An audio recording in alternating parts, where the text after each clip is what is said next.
আন্দোলনে বাধা দিচ্ছে, পশ্চিমবাংলার এই অবস্থাটা হওয়ার কারণটা কি?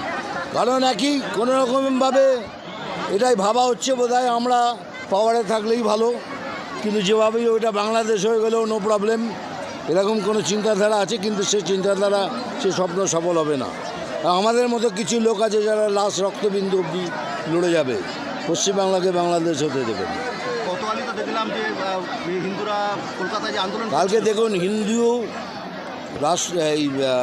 হিন্দু জাগরণ মঞ্চের লোকেরা প্রতিবাদ করেছে, তাদের পুলিশের অ্যাটাক করেছে, তাদের এটা কি হচ্ছে? এই বাংলা কি আমরা দেখেছি?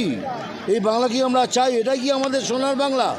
মানে এত অধঃপতন, মানে একটা সরকার এসছে ধূলিসাৎ করে দিয়ে চলে গেল পশ্চিমবাংলাকে।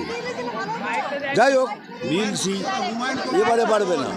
দাদা হুমায়ুন কবির নতুন দল করলো, সেখানে রাম মন্দির ওদের যে মসজিদ সেটা করার কথা তারা বলছে। সেখানে দেখুন, কে কী করবেন সেটা আমি বলতে পারবো না। উনি নতুন দল করেছেন, তাকে আমার তরফ থেকে সাধুবাদ, কংগ্রাচুলেশন। এটা ডেমোক্রেসিতে যে কেউ সব কিছু করতে পারে। ওকে, থ্যাংক ইউ ভেরি মাচ। মুখ্যমন্ত্রীকে ওপেন হুমায়ুন কবির চ্যালেঞ্জ করেছে। দেখুন, সেটা ওদের ব্যাপার, ওরা বলতে পারবে, আমি বলি না সেটা।